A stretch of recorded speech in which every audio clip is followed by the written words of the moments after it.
Hepinize merhaba arkadaşlar. Bugün sizlere belirli dünyanın tanıtacağım. Arkadaşlar öncelikle burada spam var. Burada doğuyorsunuz.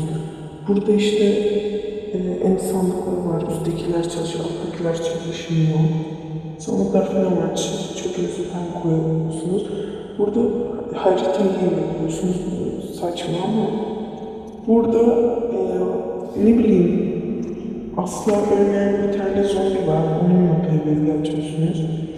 Burada dünyaya giriş yapıyorsunuz. Burada da eşyalar var. Şu işte bunu bırakıp göstermek istiyorum. Önemli sizlere alayım. Mesela bunlar da zaten.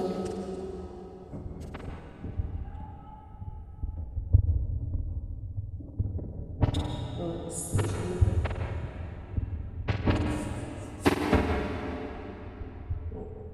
şimdi göstereceğim. Burada şöyle şeyler var. Az önce benim isimden onları bazılarını koymak istedim.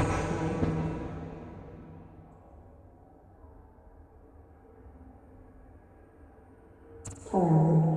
Sonra burada da işte burs falan var. Şu şekilde elmas set alalım. Büyüleri falan da gösteriyor. Burada ise TNT eşyaları var. Daha bağlı.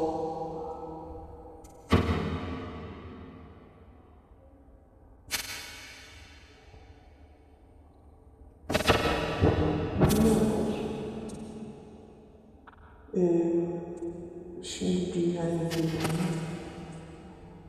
Tuvalana'ya basıyoruz bakın. Nereden zombi olacak?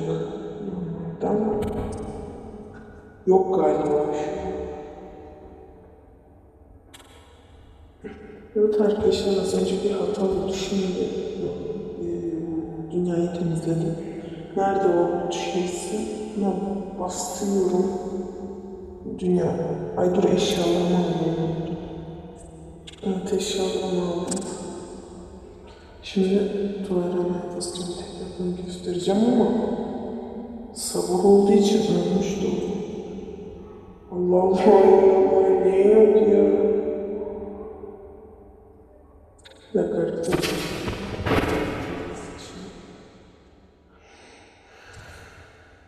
Bir video çekeceğiz.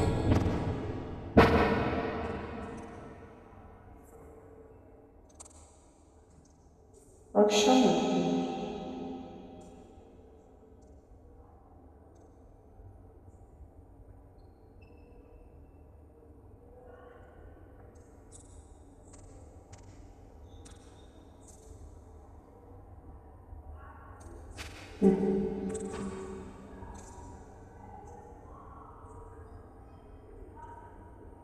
Evet gelmiş burada.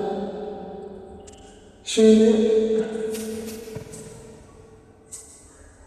göstereceğim.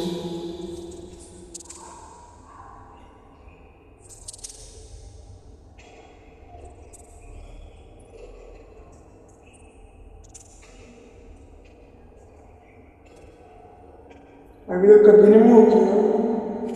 Kardeşim bir dakika.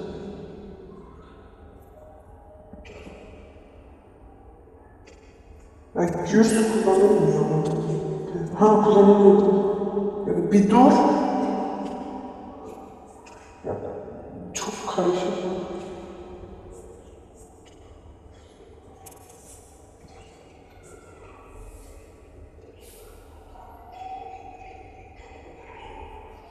Bu şekilde PDF'de atıyorsunuz. Bu kadar. Arkadaşlar bu kadardı. İzlediğiniz için teşekkür ederim. Umarım sizleriniz dokunmuştur. Hepinizi dünyama bekliyorum. Saygılar.